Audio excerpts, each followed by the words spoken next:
We continue with Tasmania on film now as we look at another locally made film, though you could be fooled by the accents in Ancestry Road. Cora! She was sitting up on the hill, in the wind, in the rain, and the mud, not a worry in the world.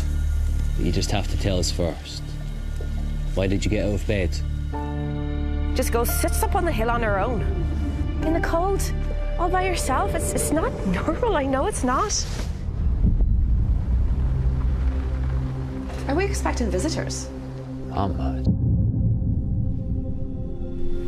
But she did die 5 years ago. It's impossible. You know that, right? But what I think is life's like a road. And it's a road that wanders up a hillside. And you think the summit's the end of that road. But what I think is when you get to that summit, that road reaches out for mile after mile. That is a trailer for Ancestry Road, set in Scotland but made in Tasmania. The writer and director is Glenn Triggs. G'day there, Glenn. How are you doing? I'm good, thank you. Hi, Joel. And also we've got with us Bill Munro, first-time actor and retired chef. Hello, Bill. How are you doing? Good day, how are you? Very well, thank you. Now, Glenn, I'll start with you. It's a brave man who makes a movie with so much leaning on actors and accents. Yes, that is right. We wanted to set the film somewhere that wasn't Australia, and we wanted to shoot the film in Australia. So we ended up with this Scottish film called Ancestry Road, which has turned out to be quite popular at the moment with the smaller community, which has been great. Give us a quick idea of the plot. So the story is, it's about when Kevin's daughter repeatedly vanishes to the far reaches of their Scottish farm. He builds a road to make life easier, and then soon unexpected visitors begin to arrive, long-lost deceased family members who should not be there. And then with each arrival, Kevin realises his simple road might have opened a door to something far beyond his understanding. Now, where did this story come from? Is this a family tale or something like that?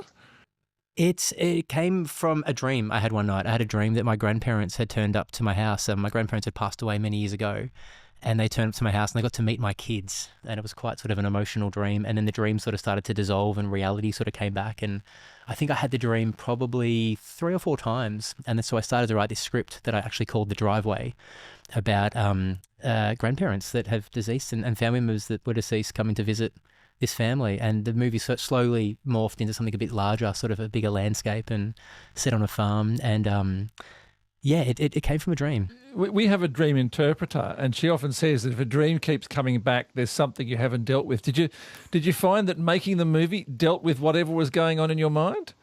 Yeah, well, my mum passed away a few years ago, and that was the same time I was writing the script, and so it was very much about her, and the film's dedicated to her, and it did help me a little bit, sort of, understand the things we're not maybe meant to understand that happen after this life, I guess. So, it definitely helped me, I think, for sure.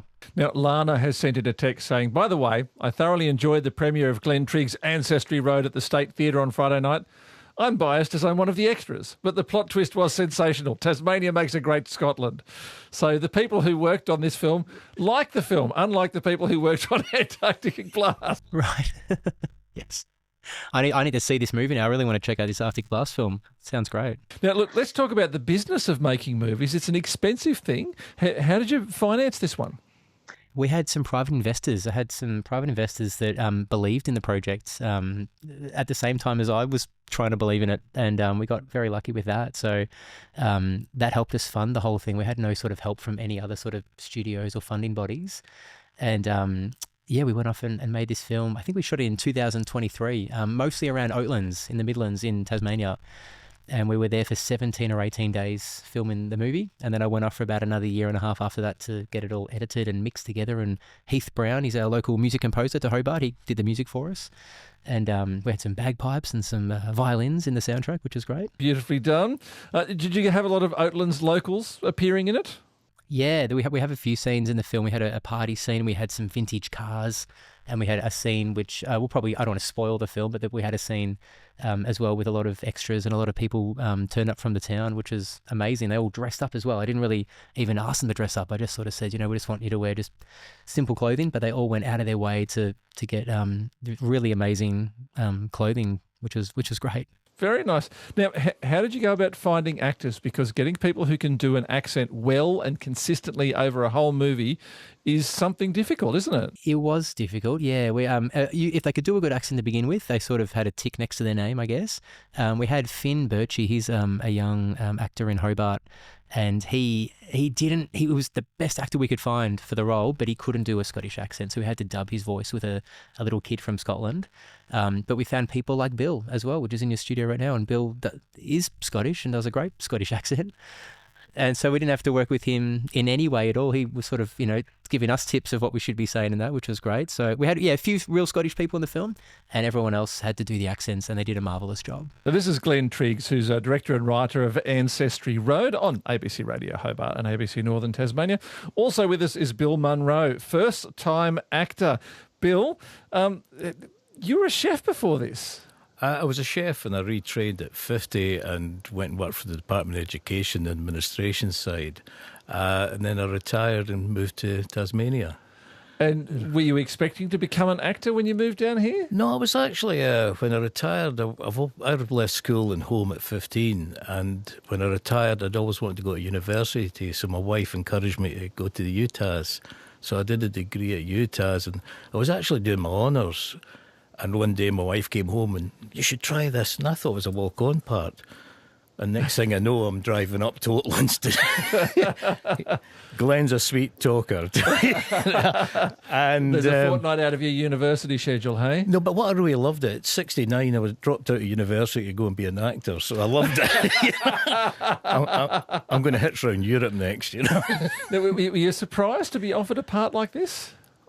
I thought it was crazy. I mean... because so much hinged that, it was put a lot on my shoulders, really, because I'd never seen cameras. The only entertainment, I had written a short play for the Short and Sweet Festival that had been produced in Sydney. And I write a fair bit, and the guy that had been the lead in that had said, look, go for it, Bill, because it'll let you see how it goes from page to screen, if nothing else. And I honestly thought I'd get sacked after the first day's shooting. And I thought, well, I'm still here the second day and I'm still here the third day. My kind of confidence grew and grew.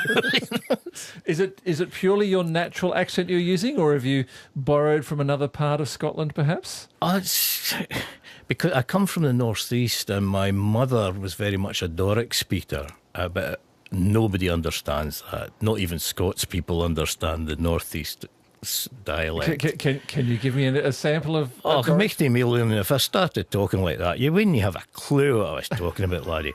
And that's mild. I've known Aberdonians. I grew up 40 miles from Aberdeen, and if you go there, I still can't understand them. And you're a Scot and you can't understand them. Yeah, there's so many dialects, and it's such... I did realise I would have to slow down what I was saying. As I'm doing now, because I kind of get excited. If I'm telling a joke, everybody listens to the joke and they never get the punchline because I'm that excited. Just blast that out. What was the most eye-opening part of being on set, Bill? I've always loved cinema, and it is magic because it was the works behind it. The crew were fantastic, like Pip Kennedy, Perch, Marcus, all the boys, they were just fantastic and so professional, and just nothing fazed them, and they were really good. They gave me encouragement. I got the odd wink after a scene and the wee tap in the back, and that really helped me a lot. Yes, look, I think the crew know that actors are fragile creatures. I say this as someone who's done a bit of acting myself. We are fragile creatures, and that kind of encouragement can buoy you up for well, that's one adjective, yeah. Now, of your fellow actors, who really impressed you? The best scene, they all did. The scene I enjoyed most, and I'm not saying this because I'm in the ABC studio, was with John X. One it just took one cut and that was it. And we're looking for a piece of equipment in the shed, and we just worked out together, went and did it, and it was so much fun. But John was such a delight to work with. He's so switched on. Yeah. And he was brilliant to work with. And I only worked with him a few days. He would come up and do a couple of days and kind of hit us like a tornado and then go away again. Yeah. He's so easygoing, and he's so familiar to us, particularly here at the ABC, because he's here all the time.